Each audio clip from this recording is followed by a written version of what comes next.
Welcome to another exciting episode of Retail Focus. I'm John Suder. I'm here with my co-host, Bart Mroz. Bart, Hello. before we get started today, Bart, why don't you tell me what your one awesome thing is this week? Awesome thing. I finally set up. I moved finally from, as you guys know, that happened.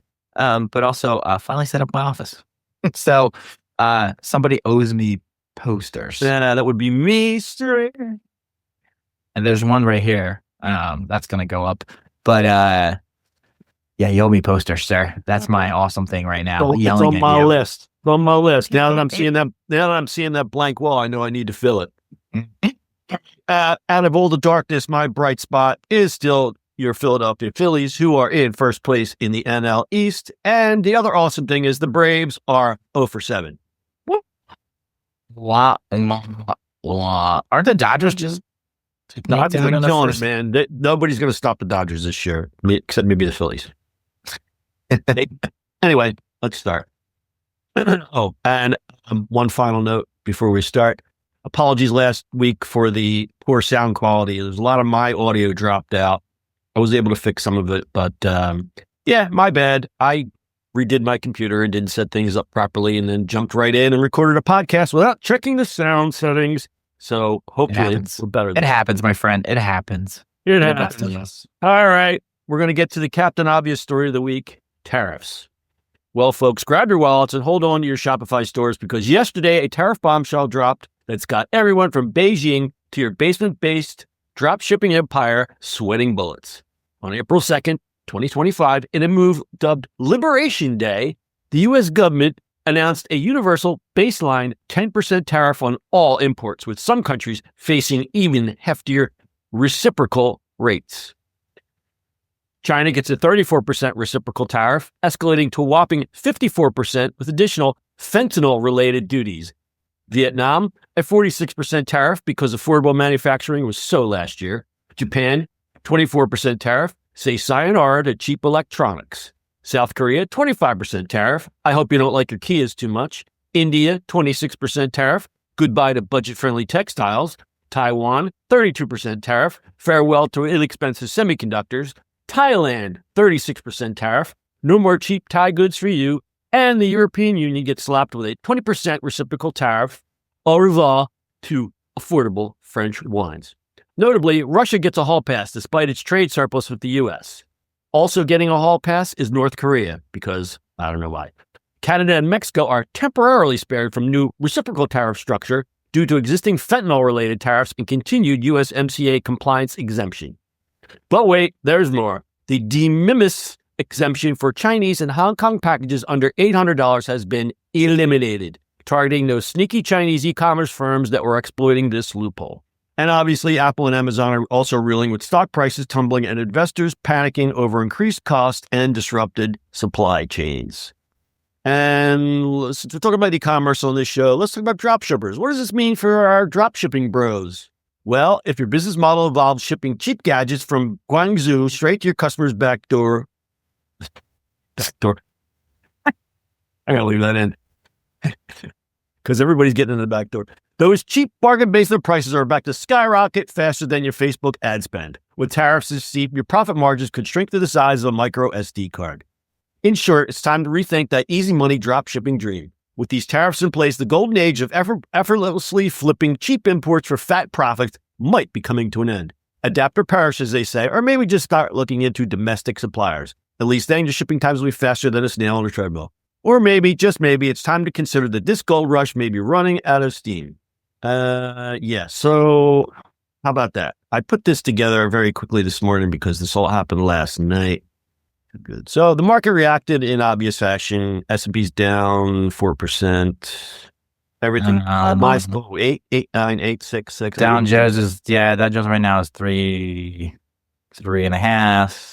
S&P is 4%, 4.09. NASDAQ is down 5.26. I woke up this morning. I still have my stock trade alerts on for Robinhood for some stupid reason. And I woke up to everything is down. Everything's down between 4 and 8% in my portfolio. So I'm not having a happy day. I'm just not looking at it at all, my friend. Not looking at it at all. That is probably the best course of action. unfortunately, I'm getting to that stage in my life where I need to really start thinking about this stuff, and it's kind of freaking me out. But Yeah, a little bit. Well, let's talk about it. Oh, the silliness of this. I mean, there's some, when you do tariffs on, you can surgically do them, but across the board, the way this is done is just, it's a bit slapdash. It's slapdash. And the way somebody's figuring out how they did the formula, what they think the formula is. And it's basically what they're doing is from what people are looking at, or the actual math, right? They're taking the trade deficit, dividing by imports from that country. And then, so that's the percentage of what the other country is charging us, and then just dividing it by 2, making it reciprocal. That's the math. That's what they're doing. Wasn't something going around this morning that they think that they just popped in ChatGPT?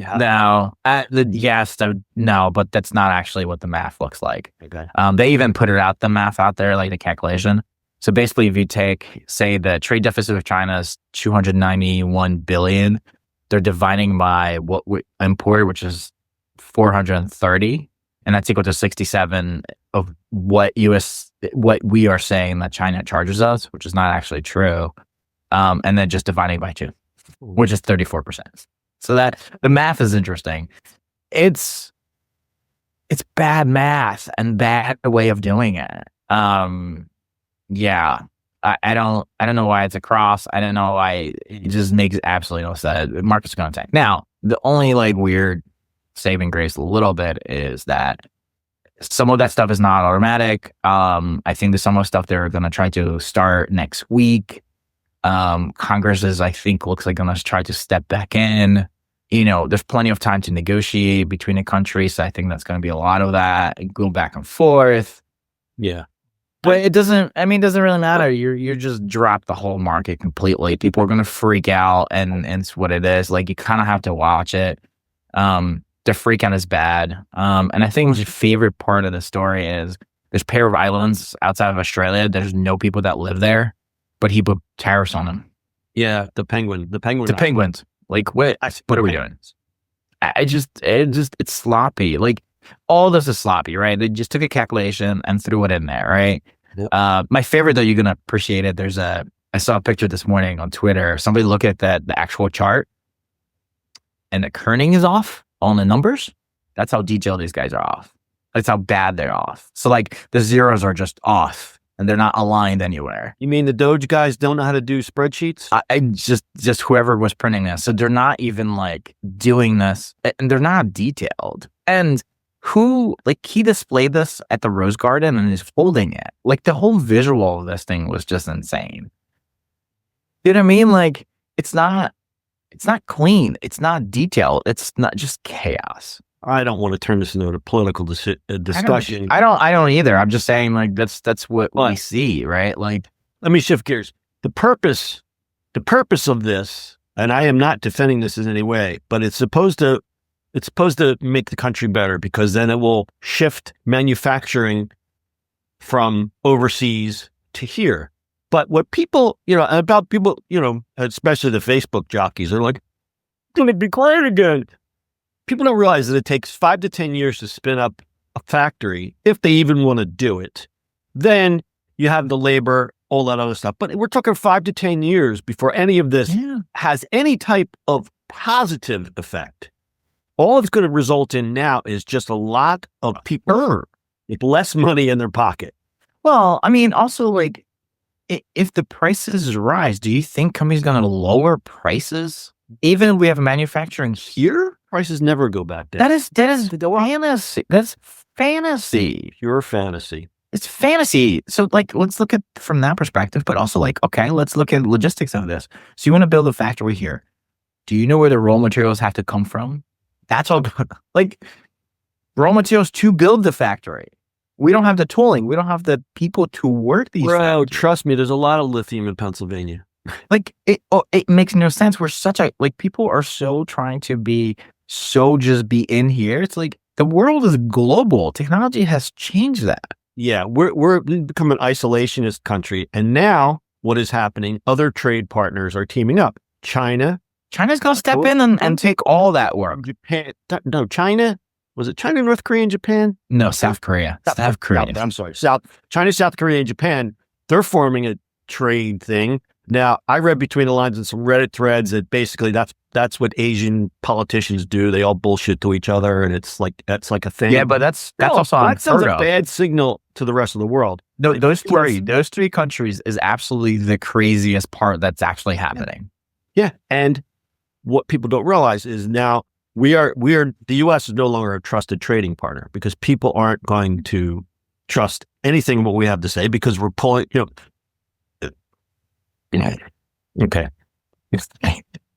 Go ahead. I listen. I mean, listen. It's true, right? Like the dollar's falling, which is a problem, right? We're not going to be the top. It's just it's the trading stuff is going to be just crazy because all these other people who and you know what's going to get hurt really really fast, really like the first people that are going to farmers. Oh, absolutely, farmers because there's going to be no trade between all these. Like one of our biggest exports to China is soybeans. They're not going to take that. They're going to go somewhere else. Yeah. So it's tariffs work for certain things. We use tariffs all the time for that kind of stuff for very specific things, but to use it bluntly, that's not a thing. It's not pragmatic. No. I mean, it's as you said, it's very sloppy, very slapdash. Slapdash, it's sloppy. It's throwing stuff, it's, I don't know. He announced it at 4 after the market close. And after hours, we were renewed this morning. It's going to be a bloodbath. Yeah. Because after hour trading, you're like, oh my God. So I have one stat here, tariffs delete $2 trillion from the stock market in an hour. Mm-hmm. Mm-hmm. I mean, we're at 11:30 Eastern time on April 3rd. And it hasn't stabilized yet. I was trying to run in my... No, it's not going to stabilize for a bit. I mean, it's all right. It's kind of slowing down. Well, yeah, usually it dips around lunch. It slows down around lunchtime, and then guys come back from lunch and they're like, okay, bye, because they're all, you got your short sellers, you got your... No, it's going to be, yeah. The problem is the only people that are going to have money to buy stocks are the people who already have money. So, yeah. So we'll see. I mean, listen, here's that. Let's take a little different thing. If he keeps them and does it, like every economist, we all know, like we look at this all the time and education wise, like you see it and look at it from economics, you're like, this is going to be bad. This is just power stealing. Now, here's the thing. If this works and he pushes it and actually works, okay.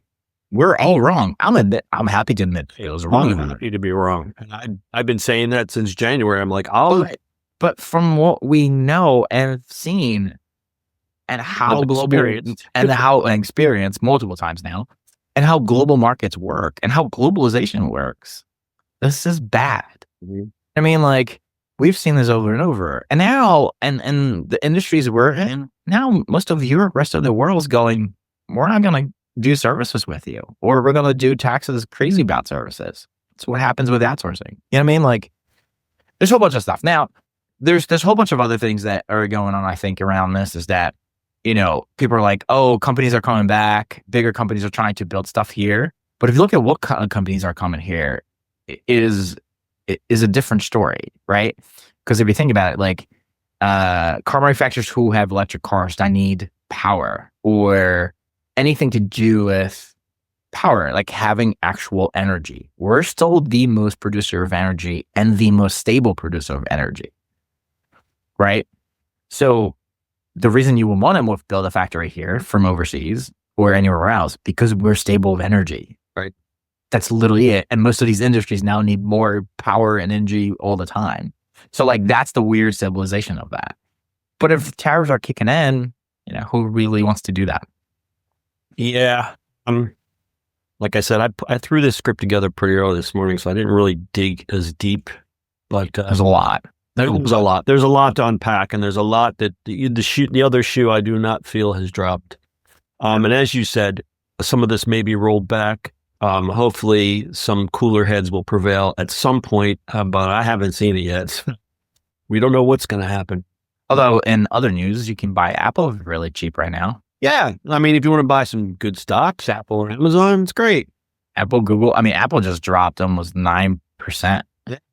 Amazon's down like 8%. I mean, it's, it's good for bargain hunters, but, a lot of us don't have money right now because, and the ones that have money are holding on to it. I know a lot of my friends that do like drop shipping and all that kind of online shit. They're going, where's everybody at? It's, people are holding on to their wallets. It's like you think, okay, Christmas, January's bad. Christmas is good. That's when you make your money. Then January's quiet. Everyone regroups. And then February, you come back. You got Valentine's Day. You got Easter. You got nothing. Everything is just completely flat. It's the Wild West out there again, kids. Yep. Moving on. Okay, we're going to talk about the Zelle app. What's a digital native to do? All right, folks, I got news that might sting you a little bit. Our old pal Zelle, yes, the OG payment app is officially kicking the bucket on April 1st. It's already passed. No, that's not an April Fool's joke. Apparently, Zelle had its best year ever in 2024, but don't let that fool you. They're pulling the plug on the standalone app. Why? Because only a measly 2% of Zelle transactions actually happen there. The rest are tucked away inside those behemoth banking apps. So what does this mean for you, the average Zelle user? Well, if you're already living that integrated banking life, you probably won't even notice. But if you're one of those cool kids who doesn't have a bank account with a Zelle partner, tough luck, kid. Time to find a new way to split that pizza bill. But don't despair, the digital payment universe is vast and varied. We've got Venmo for the social butterflies, PayPal for the online shopping addicts, and Cash App for, well, whatever the hell Cash App is for these days. Plus, we can't forget the fancy NFC wallets like Apple Pay and Google Pay, because we all love a good tap-to-pay moment. And get this, Zelle claims this whole thing is about enhanced security and fraud prevention. Maybe they're tired of being the go-to app for scammers. Either way, the Zelle app is fading into the digital sunset. R.I.P. Zelle app, you will be mildly missed. Now, if you excuse me, I need to find a way to guilt my friends into paying me back for that baseball tickets. Any suggestions? I never use Zelle, or I never. What is Zelle? Zelle, Z-E-L-L. What is a Zelle app? Like, I never just to be clear. I think it was it was banks owned it. That's why you saw it. Yeah, no, banks owned it. There's some owning thing. That's why you saw it. Yeah. Swedish company. Yeah, but a whole bunch of banks used it. About this years ago. Yeah. 2017. Yes, we did do a podcast about this. How about that? Yeah. Yeah. So they're product banking all over the place. I don't know. It's funny that not more people don't use like Apple Pay for even transferring to friends, because it's one of the easiest things to use. Sure. A lot of people still do use Venmo, which is hilarious to me because we know exactly where it started. You know what I mean? Like, friends started, like, I was sitting in the room when he did it. So that's like a weird connection to Venmo. Good for them. I mean, they sold it and all that kind of stuff, but Venmo's probably the most popular out there. But Apple Pay for just the wallet to wallet is really easy to do, which I love. I'm starting to see a lot more people use the pay by phone option. Like, you're sitting at a restaurant and then they hand the waiter the phone and he walks away and goes, I would know. Oh, everybody does. Yeah, I've seen it one place. Well, because it's cash back, right? Like, if you use your Apple Pay thing. That is why I use my Apple Card all the time, because of the cash back. And then I take that savings and I use that to pay my balance on my card. So, yeah. Anyway, that's Zelle. Got any more comments on that? I wonder if that's going to be a lot more happening to what people use, right? Because how many more things do we need to be paid? Yeah, and like we just said, the tap to pay is really gaining traction. I mean, it took me a minute to catch on to that because I'm just weird. I'm old fashioned, I guess. I don't carry cash, but I still like whipping out my debit card. So. Yeah, my favorite though is like if you do a drive-through, I like use my app like sometimes to drive through, and I just use my card and I don't tap it. I always forget. And I give him my Apple Card, and it's not because it doesn't have the tap on it. You have to use your phone. It's kind of hilarious. Every time they're like, it's not working. You have to actually stick it in. Yeah, you know what's funny? When I first got my Apple Card, it was the white metal card. Yeah, I was in Florida when I got it, and I was like, you know what? I'm going to just pay for all my transactions out and about with the card, and then I'll reconcile when I get home. People were taking this card and they're like, what the hell is this? And the thing is, it's white. So if you lay it on top of the check and you wait for somebody to come get your card, they can't see it. Yeah. It doesn't also, by the way, this is like a weird problem to have. So like I have an Amex card. It's also metal. The Apple card is also metal. I have a corporate card from the company I work for. That's metal. So my wallet all of a sudden is like, I want to just go back to plastic cards again because there's like this thing, which is basic cards. And you go through metal detectors. Now, but I gotta say, when you drop them, they all make a different sound. It's kind of hilarious. Like the Apple card has a very specific sound because it's titanium, right? Titanium would go. It sounds like a clangy kind of sound. Yeah. Like all the other ones, they're just basic metal. The only one that makes, I think, a different sound is the black card, which I've seen, which is always interesting. But they all have different sounds. I heard when you drop the black card, it's like the trumpets from the heaven. That's where it sounds like. No. It's very specific. I've seen it. There's no way I will ever have one, but which is in itself funny. All right, our next episode, we're going to do the drop test with our metal cards. Okay. It's going to be an ASMR podcast of card dropping. All right. Here we go. Final story for today. QVC Layoffs. The saga of questionable impulse buys and bedazzled everything is taking another turn. It seems like QVC, in its infinite wisdom, or perhaps budgetary constraints, is giving HSN the old heave-ho. That's right, they're downsizing, streamlining, synergizing, whatever corporate buzzword you want to use, and a whole lot of people are getting the axe. About 900 jobs between Florida and good old Pennsylvania are going bye-bye. Now, before you start shedding a tear for the host who convinced your grandma that she needed that ceramic cat collection, let's be real. Home shopping is like so last century. QVC, which bought HSN back in 2017, is consolidating everything at its headquarters in Pennsylvania. Apparently, even QVC thinks having two channels hawking the same discounted crap is a bit too much. But this isn't just about layoffs, it's about the bigger picture. What is the future of home shopping? Are we destined to be endlessly scrolling through TikTok shops bombarded by micro-influencers shilling teeth whitening kits? Will our algorithms eventually know us so well that they just send us stuff we didn't even know we wanted? Like some dystopian personalized junk mail service? Maybe. Or maybe we're on the verge of something even weirder. AI-generated hosts perfectly tailored to our demographics, selling us products based on our deepest, darkest desires. It's terrifying, but also efficient. Maybe. I'm not saying I'm going to miss the forced enthusiasm and overly scripted surprises of live home shopping, but there was a certain charm to it, a kind of low-stakes entertainment that's hard to find these days. Now it seems like we're all just going to be the mercy of the algorithm. So pour one out for old HSN, folks, because whether we like it or not, retail as we know it is changing, and probably not for the better. Now, if you excuse me, I have to suddenly to buy a ceramic dachshund wearing a tiny hat. Don't judge me. I know people who still watch QVC all the time. Yeah. True story. True story. Huh. Yeah. So John, how long ago were the first article about online shopping? I'm going to say probably 10 years. Yeah. Right.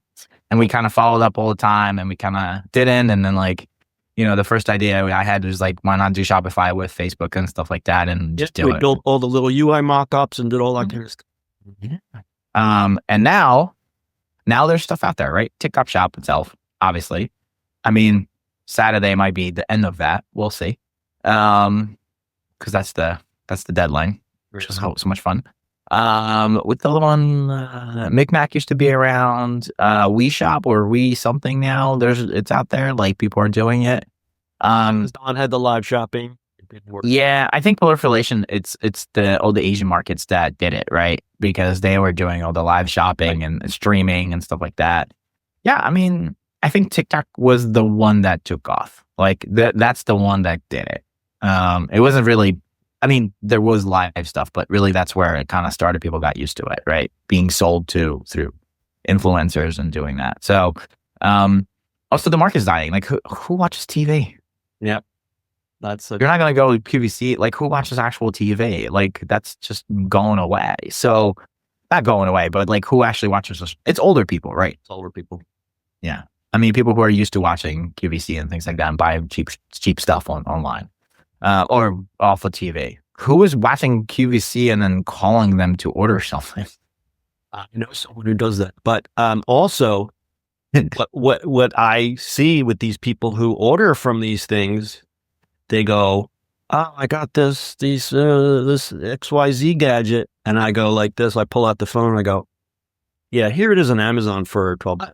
Why? Yeah, I think. Well, also, I got to say that I think that Temu and stuff like that has replaced it, a lot of it. People who are even older, they have it on their phone. They're like, "Oh, this is $1. I can buy it." And that's the prototypical impulse, plus Temu gamifies, oh, spin the wheel, you win $100 worth of goods. And it's like, well, yeah, $100 worth of crap. Sure. Yeah, but I mean, QVC, that used to be like a whole bunch of stuff, right? Yeah. Like long time ago. Now it's like, are you buying that anymore?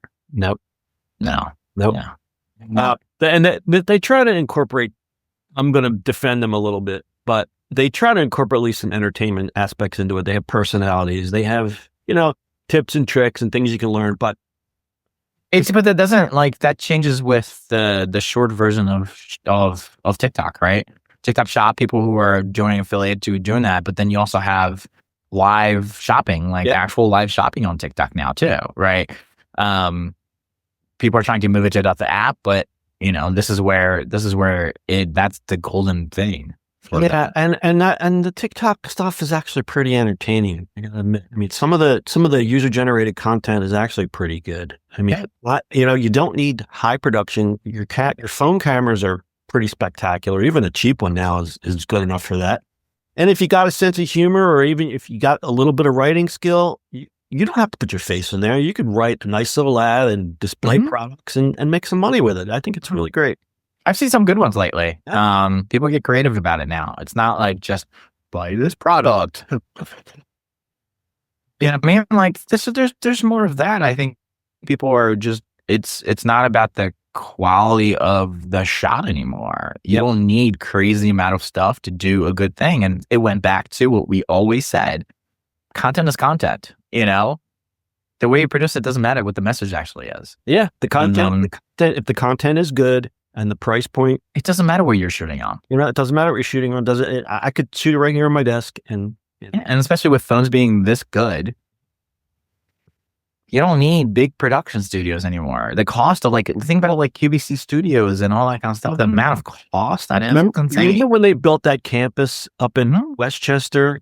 I was there. That place was. Well, our buddy Seth worked there. That's where he came from. Oh, okay. All right. Yeah. I went there for something. I don't even remember what it was, but it was really impressive. I mean, all the sound stages and studios and things, you don't need that anymore. It's like green screen if you want to have, do a green. No, and you think about that of ages, I would buy something that's more authentic from that than just buying something from very well, crazy produced, right? Because you know that the cost of production is being built into the cost of goods. Yeah, absolutely. But it also it makes it feel better. Hey, it's if you send me oh, dude, this mic is awesome, right? This is great. I love using this mic. It's just give it, right? It's the whole friendly thing part of it. Yeah, that's really good. We should do a segment on that. That's really interesting. That's an interesting point in that authenticity in content is what sells. Yeah, especially if you follow people on social media and they're entertaining and you kind of know what's going on with them and but it's talking to a friend, right? Hey, buy this Hustle Juice mug. Buy it on my shop, nervetonicbrand.com. No, I agree. It's hey, I recommend this because I love this thing. It's just the whole idea of being personal. It's your buddy talking to you. I can't tell you the amount of money I've spent on things that you recommended to me. So I know, but they're all good, right? It's I do that same thing, right? You're bad for my bank account. You're welcome. But then even the stand, the little tripod I have, that's off of TikTok, but it's useful. The new microphones I got to travel with, the little tiny small rigs, that was all over the same thing. You have the adapter that plugs into the port, and then you have the little clip on. Yeah, and they're great. And it was $50. It's great. It's got the little work on it and everything. Fantastic. Yeah. But I saw it once, and I was oh, interesting. And I saw it multiple times. And I'm well, this works. There it is. Anyway, sir. Anyway, but with the tariffs, all that stuff may be more expensive. So anyway, we'll check back on that. But that's it for this week. We hope you learned something, but if not, at least you wasted some time. We'll be back next week with more questionable advice and unsolicited opinions. If you enjoyed this episode, please rate, review, and subscribe. If you prefer the video experience, you can check out our YouTube channel. And lastly, check us out on the socials. We are on Bluesky, Twitter, and Facebook. Sign up for a newsletter where you get extended show recaps and behind-the-scenes info on the show. Links are in the show notes. Bart, closing thoughts. We got 1 minute left. Deep breaths, deep breath. Deep breaths, meditate. Self-care is where it's at this week, kids. Everyone take care of yourself. And until next time, may your internet be fast, your video calls be clear, and your mute button always work when you need it most. What do you do now?